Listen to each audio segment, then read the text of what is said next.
네이버에서 AP투자연구소를 검색하시고 홈페이지로 들어오세요. 김영재 소장이 매일매일 실시간으로 추천 종목과 시황 분석을 진행하며 장 마감 후 결산 내역도 투명하게 공개하고 있습니다. 주식이 어렵고 종목 찾기가 힘든 분들을 위해 무료로 진행하고 있습니다.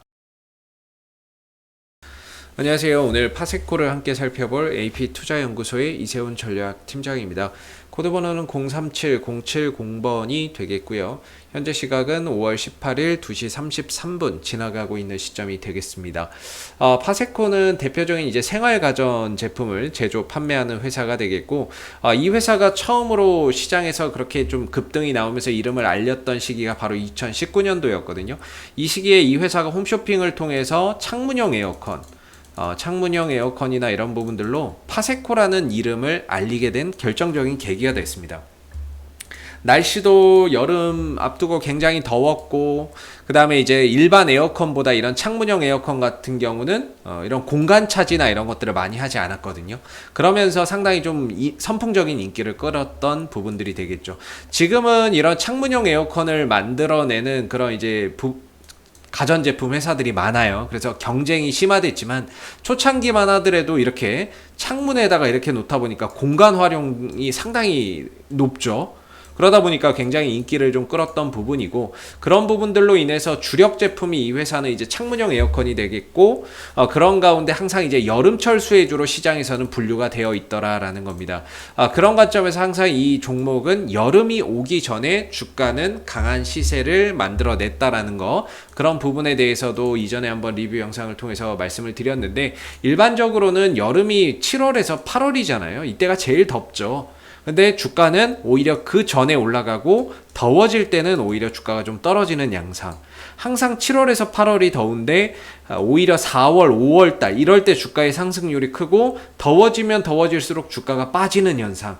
이런 이제 모습들이 과거에 계속해서 나타났던 거죠. 그래서 1년을 기준으로 봤을 때 1월부터 12월을 봤을 때 이 파세코라는 종목의 시세가 가장 강한 시기는 4월에서 7월 사이. 물론 여기서 조금 더 일찍 움직일 수도 있고 조금 더 늦게 움직이는 경우도 있지만, 보편적으로 4월에서 7월 사이에 기대감, 무더위에 대한 기대감을 안고 주가나 이런 부분들이 상승작용을 하는 경우가 많았다라는 거죠. 그래서 이전의 차트에서도 보면 역시나 이제 4월에서 7월 사이, 이때는 조금 이제 7월 넘어서 움직임이 나왔고, 이때는 이제 4월에서 7월 사이에 움직임을 좀 가져갔고, 이때도 뭐 4월에서 7월 사이에 좀 움직임이 있었고, 4월에서 7월 사이에는 움직임이 없다가 8월, 7월 넘어가서 움직임이 한번 있었네요. 2019년도에는 정확히 4월보다 좀 이른 시점, 한 3월 말부터 움직였고, 그 다음에 2020년도에도 4월에서 7월 사이에 움직임을 모습을 보였어요. 그래서 올해 같은 경우도 마찬가지거든요. 결국에는 이제 여름이 8월, 7월, 8월이 가장 더운데, 그 무더위에 대한 기대감을 갖고 주가나 이런 부분들이 이미 기대감이 좀 상승을 했었던 부분이고, 현재는 오히려 좀 차익 실현이 나오면서 주가나 이런 부분들이 좀 떨어지고 있는 그런 이제 모습을 좀 나타내고 있는 상황입니다. 이미 무더위에 대한 기대감으로 주가는 올라갔고요. 그리고 나서 현재는 좀 차익 실현이 나오고 있는 상황이기 때문에 좀 의아하실 거예요. 야, 날씨가 이렇게 더워지고 있는데 왜 주가가 왜 빠지지? 이런 이제 생각을 하는데, 항상 이 종목들, 신일전자나 파세코나 이런 종목은 더워지기 전에 움직인다는 거, 더워지면 오히려 빠진다는 거, 이 부분들에 대해서 꼭 기억하셔야 됩니다. 신일전자 같은 경우에도 대표적인 선풍기나 이런 것들을 만들어내는 회사가 되겠거든요. 여름 가전제품 수혜주인데, 이 종목도 항상 보면 여름이 오기 전에 주가가 움직입니다. 7월, 8월 달 되면 주가는 원점으로 돌아와 있어요. 오히려 4월, 3월, 4월, 5월, 6월 이때 여름이 오기 전에 잘 가고, 여름이 오면 올수록 주가가 빠져버리는 거죠. 이번에도 마찬가지거든요. 여름이 오기 전에 주가가 움직이고, 오히려 최근에는 주가가 상승폭을 다 반납해버리고 있는 그런 이제 특징을 보여주고 있습니다. 그런 가운데 파세코도 역시나 같이 좀 하락하고 있는 그런 이제 모습인데, 물론 이제 어제 발표된 실적이나 이런 부분들, 1분기 실적이 좀 부진해서 그럴 수도 있습니다. 1분기 실적에서 영업이익이 3억 적자를 봤고요. 순이익적인 부분에 있어서는 당기순이익이 어디 있죠? 당기순이익은 5억 8천 정도의 순이익을 냈는데 작년 대비 흑자 전환했지만 전반적으로 영업이익이 적자 폭을 많이 줄이긴 했네요. 적자를 많이 줄이긴 했는데 원체 이제 1분기는 비수기에 들어가다 보니까 파세코의 실적이 작년에도 그렇고 올해도 그렇고 1분기 실적은 상당히 좀 부진한 모습이고요. 대체적으로 파세코는 2분기 실적부터 좀 살아나는 부분들이 있기 때문에 2분기 실적에서는 조금 개선의 여지가 있지만 전반적으로 주가 시세나 이런 부분들은 이미 기대감을 안고 올라가고 현재는 차익 실현이 나오는 부분이라서 주가가 다시 이전 수준을 회복하기에는 단기적으로는 좀 힘들지 않을까라는 생각이 좀 드는 부분이에요. 현재로서는 이제 고점이 낮아지고 있죠. 예, 고점이나 이런 부분들이 이전에 29,950원까지 갔다가 고점이 조금 낮아지고 있는 이런 이제 형태인 거고, 그런 가운데 지금 이전에 지지 라인이 얼마였냐면 한 22,500원이었는데 이게 지금 깨지고 내려가고 있기 때문에 결국에 저점도 이전에 여기서 이 밑으로 지금 낮아지고 있는 거죠. 고점도 낮아지고 저점도 낮아지고 있는 상태라는 거죠. 그렇다면은 지금 이런 이제 하락 추세가 되는데, 물론 이거는 나중에 또 다시 한번 제가 그어볼 거예요. 그어볼 건데 이런 이제 하락 추세거든요. 그렇다면은 이 흐름에서는 주가나 이런 부분들이 반등은 나올 수 있습니다. 반등은 나올 수 있지만 그 반등폭이 제한적이고, 상승을 했을 때는 이 상승 추세 때 상단에서 무조건 부딪힙니다. 추세 때 상단에서 무조건 이렇게 좀 저항을 받을 수 있어요.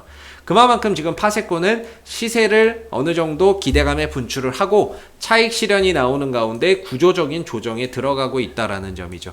그런 차원에서 사실상 뭐 좀 더 뭔가 이제 반등, 기술적인 반등은 나오겠지만 이전의 수준으로 회복되기에는 현실적으로 좀 더 어렵지 않나. 그럼 뭐 날씨가 더 더워지면 7월 8월 가면 주가가 더 올라가지 않을까요?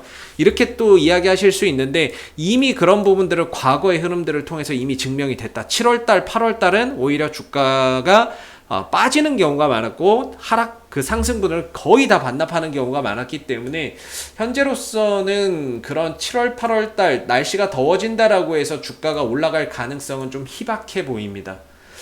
그러나 이제 파세코는 기술적 반등은 저는 가능하다라고 보고 있는데, 개인적으로 이 자리가 저항대라고 한다면 이 자리는 지지라인이거든요. 이 자리는 지지라인이 될 수 있어요. 아직은 조금 더 봐야 돼요. 아직은 이게 명확한 선은 아닙니다. 적어도 하나가 나왔고 또 하나는 나와야, 그러니까 양봉이 하나 나와야 되거든요. 일반적으로 추세 때 저항 때는 음봉과 음봉을 잇습니다. 그리고 지지라인은 양봉과 양봉을 이어대는데 양봉이 아직 없죠. 그렇기 때문에 양봉이 하나 나와야 되거든요. 그래야 어느 정도 추세선을 좀 그어볼 수 있는데, 현재로서는 추세선을 그냥 제가 임의대로 이렇게 좀 그어놓은 상황이에요. 그래서 좀 더 주가나 이런 부분들이 하방 변동성이 열려 있다라고 저는 생각을 해요. 하방 변동성이 열려 있지만 대신에 저는 이 구간에 가까워지면 가까워질수록, 그리고 또 이 구간에서 양봉이 뜨면 뜰수록 단기적인 반등에 대한 가능성은 훨씬 더 높다라고 보고 있습니다. 그래서 오늘의 하락 이후에 좀 더 내일은 쉬는 날이고 이제 목요일날 시장에서 추가적인 하방 변동성이 일어날 수는 있는데, 왜냐면 지지라인이 깨져버렸으니까. 이전 지지라인이 깨져버린 상태에서 현재 손절성 매물, 실망 매물 이런 것들이 다 터져 나오고 있는 상황이잖아요. 그러다 보니까 이 하락이 어디서 진정될지를 좀 봐야 되는데, 가능성적인 측면에서는 이 추세선 하단이라고 저는 생각이 좀 들고, 그리고 또 하나 제가 보고 있는 게 RSI 상대 강도 지수인데 이게 지금 30에 근접하고 있거든요.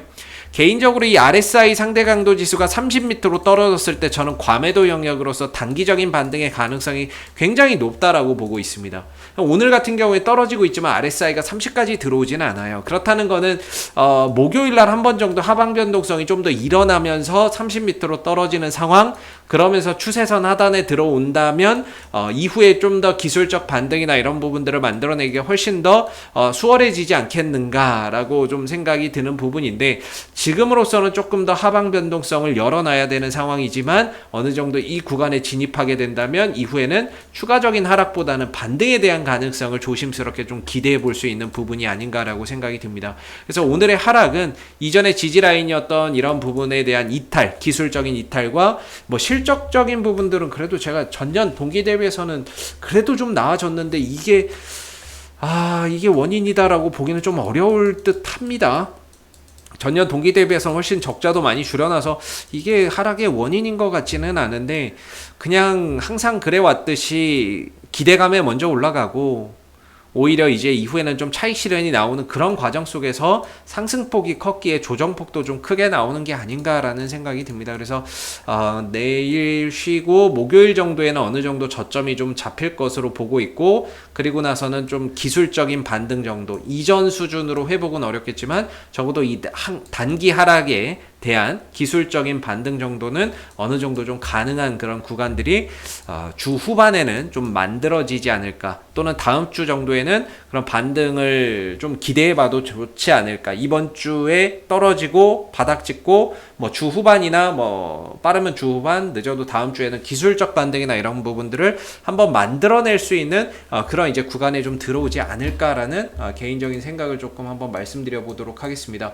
딱히 이 종목이 예전 올라갈 때도 그렇지만은 사실 뭐 투신하고 연기금들 외국인들 쪽에서 수급이 안 들어오거든요. 지금 안 들어오는 상황이기 때문에 이런 부분에서 뭔가 이제 주가의 상승 포인트를 찾기도 어렵고, 이전에 들어오는 수급들 보면은 이렇게 또 올라갈 때는 좀 들어오는데 3월달이나 이럴 때 상승 흐름에서 좀 들어왔는데, 지금은 외국인들도 사는 게 아니라 계속해서 차익 실현에만 나서고 있는 상황이라서 딱히 이 하락을 잡아주고 멈춰줄 만한 주체는 현재로서는 좀 보이지 않는 그런 이제 상황이 되고 있는 것 같습니다. 그래서 기술적인 대응이 필요할 것 같고, 목요일 정도면 어느 정도 하락이 멈추고 반등을 만들어낼 수 있는 영역에 좀 들어오지 않겠나라는 생각을 해보고요. 단기적인 하락폭이 컸던 만큼 여기에 따른 빠른 반등도 충분히 좀 가능할 수 있을 거라고 개인적으로는 좀 생각을 하고 있는 부분입니다. 자, 앞으로도 파세코 이슈가 생길 때마다 계속해서 리뷰 영상 올려드리고 있는데요. 여러분들 이 밖에 또 궁금하신 종목이나 이런 것들은 네이버에서 AP투자연구소 검색하신 다음에 홈페이지에 오시게 되면 이슈 종목 분석이라고 있습니다. 여기에 다양한 종목들이 분석되어 있어서 여러분들이 뭐 들고 계신 종목이나 또는 관심 있는 종목에 대한 궁금증 있으시면은 이슈 종목 분석 이 메뉴를 좀 활용해 보시면 좋을 것 같고요. 그리고 무료 추천 종목도 매일 아침 9시에 3종목씩 무료로 드리고 있거든요. 김영재 소장님께서 드리고 있으니까 무료 추천 종목이 필요하신 분들도 홈페이지에 방문하셔서 좀 활용해 보시면 좋을 것 같습니다. 자, 앞으로도 파세코 이슈가 생길 때마다 계속해서 리뷰 영상 남겨드리고 있으니까는요, 구독과 좋아요 한번 눌러주시고 오늘 영상 여기서 마무리하도록 하겠습니다. 감사합니다.